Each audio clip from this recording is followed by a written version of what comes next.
It's a hot August night in eastern South Dakota, a great night at the county fair. The mosquito that transmits West Nile virus comes out to feed on warm July and August nights like this one, but no one is swatting mosquitoes. In South Dakota, public health officials, scientists, and communities join forces to prevent West Nile disease, and now they're getting some help from space. West Nile virus is actually a bird virus that gets accidentally transmitted into humans and horses and other mammals.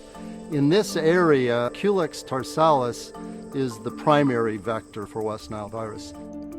The conditions in parts of South Dakota seem to be particularly good for Culex tarsalis and for the mosquito to come into contact with people. South Dakota has the highest incidence of West Nile of any state in the country. It's a bird disease, but it can cause acute illness in people. It can put people in the hospital. It's killed 35 people in South Dakota already. We need good predictors of when the conditions might be right for an outbreak of West Nile disease. Public health officials estimate the risk of humans becoming infected by trapping mosquitoes and testing them for West Nile virus. But it's impossible to get enough data to cover such a large, sparsely populated state.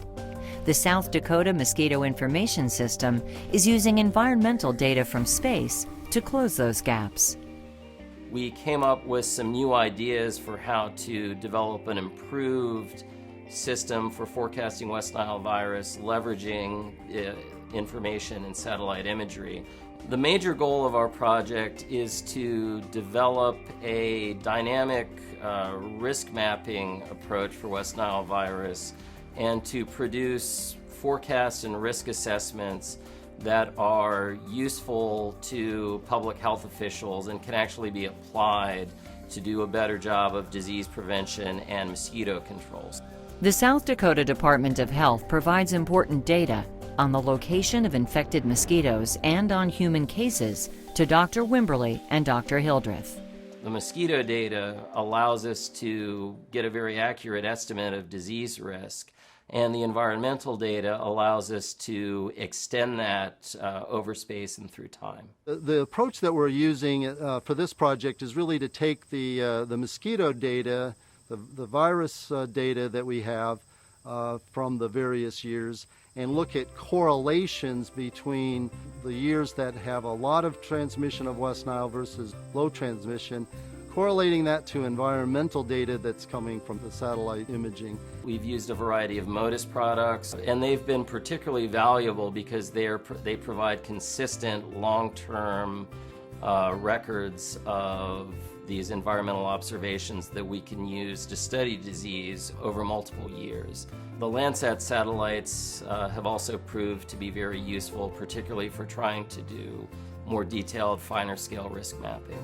We're looking for patterns, predictive patterns, much like the weather forecasters are doing.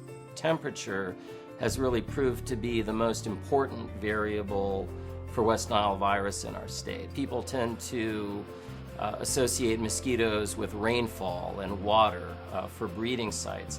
But you also have to remember that these mosquitoes are tiny, cold-blooded organisms. And as a result, all of the processes associated with mosquitoes are all strongly influenced by temperature. Even the rate of development of the virus inside the mosquito is strongly temperature sensitive, so that generally when it's warmer, a mosquito can transmit the virus more rapidly than when it's cooler. The combination of the disease data, the environmental data, the climatological data is exactly what we need. West Nile is a very complex disease. What we're working on right now is putting out weekly risk assessment reports, and we combine that with a risk map based on temperature. We're trying then to help people take precautions during those high transmission years, during those peak transmission time periods. The information that we're getting from the project are maps of risk factors associated with things that we at the health department really can't track or figure out. Things that have to do with climate, lay of the land, precipitation, what's growing, and they're able to pinpoint potential hotspots across the state of South Dakota. I think this will be absolutely an essential tool in controlling West Nile here in South Dakota. Our top priority of our program and our mission of our program is the protection of the public health of the citizens of Aberdeen. We run a mosquito control program, and it's an integrated pest management program. I told our community leaders a number of weeks ago when those threat assessments came in that we were shifting our efforts now away from nuisance mosquitoes onto the culex and the virus mosquitoes. So we're really excited about that project. We think it's going to be a tremendous help to us. This West Nile NASA project is the first real project where I've been involved, where we've seen practical use using our state health department disease data, correlating with the NASA environmental and climatological data to really make some good predictors of a disease that's really hurting and killing people in this state.